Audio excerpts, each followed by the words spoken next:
It is easy enough to be cynical about the reasons for diplomatic alliances, to suspect and or allege that they are usually formed for reasons ignoble or expedient, and that suspicion is doubtless not always inaccurate. But it would be wrong to underestimate, as a motivation, an amount of fellow feeling that verges almost on the sentimental. Democracies tend to get on okay, so do autocracies, so it is probably only natural that military dictatorships should not only deal easily with each other, but seek to formalise that relationship.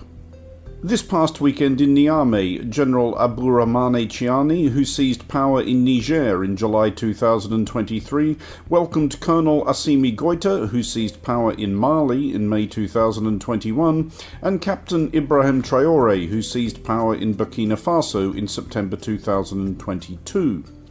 The trio posed in uniform for photos in front of the logo of the recently constituted Alliance of Sahel States, or AES, the membership of which consists, at this admittedly early stage of the organisation's existence, of Niger, Mali and Burkina Faso. This meeting was its first proper summit. The timing was significant. The three officers gathered a day before a scheduled meeting of the Economic Community of West African States, or Ecowas.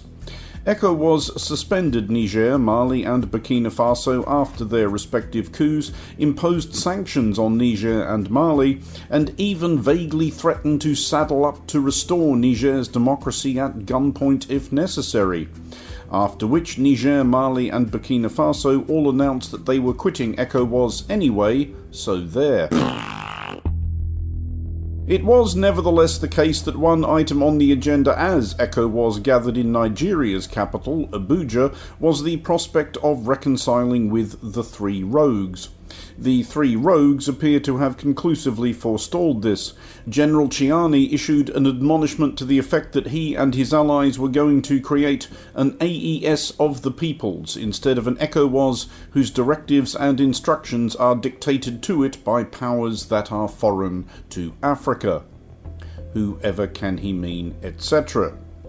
This was, yes, a barely disguised swing at France, which tells us that the three officers have made it to at least Chapter 2 of the populist strongman's handbook, the one entitled Blame Somebody Else for Everything. This is always a great deal easier if there is somebody else available who was once the colonial overlord, as France was in this part of the world. Captain Traoré dutifully filled in the bit about, quote, Westerners consider that we and our wealth belong to them. They think they are the ones who must continue to tell us what is good for our states. This era is gone forever. Our resources will remain for us and our people. It would be absurd, obviously, to suggest that West African countries, or indeed any African countries, do not have cause for legitimate grievance against the European countries which once occupied and plundered them. And France was no less guilty than any other of the stuff that imperial conquerors tended to be guilty of. But it is just about possible that any citizen of Niger, Mali or Burkina Faso now anticipating enjoyment of their due share of their nation's natural bounty is setting themselves up to be disappointed. All three countries have recently cultivated closer ties with Russia, for which the emancipation of West Africa's beleaguered peoples and the just redistribution of West Africa's misappropriated resources can safely be assessed as a lowish priority.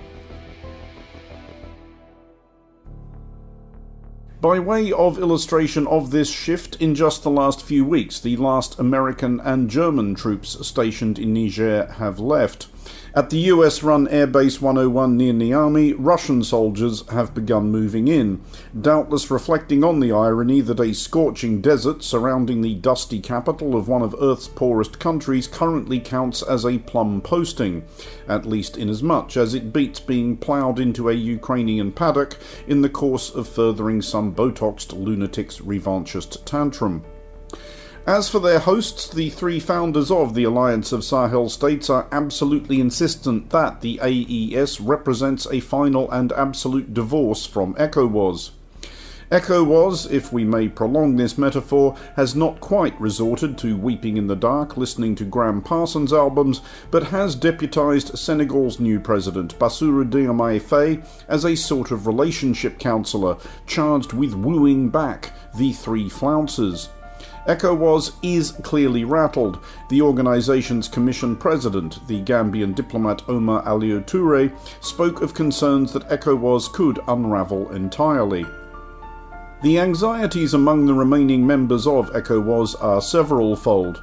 The three AES countries are pretty significant, home between them to 72 million people. Their departure potentially weakens Ecowas, especially in its mutual struggle against the Islamist militias at large across the region. So there's that. The remaining Ecowas countries are also understandably nervous given the region's history of military coups catching on or being seen to succeed. At least three other Ecowas members, Sierra Leone, the Gambia and Guinea-Bissau, have seen coup attempts in the last couple of years.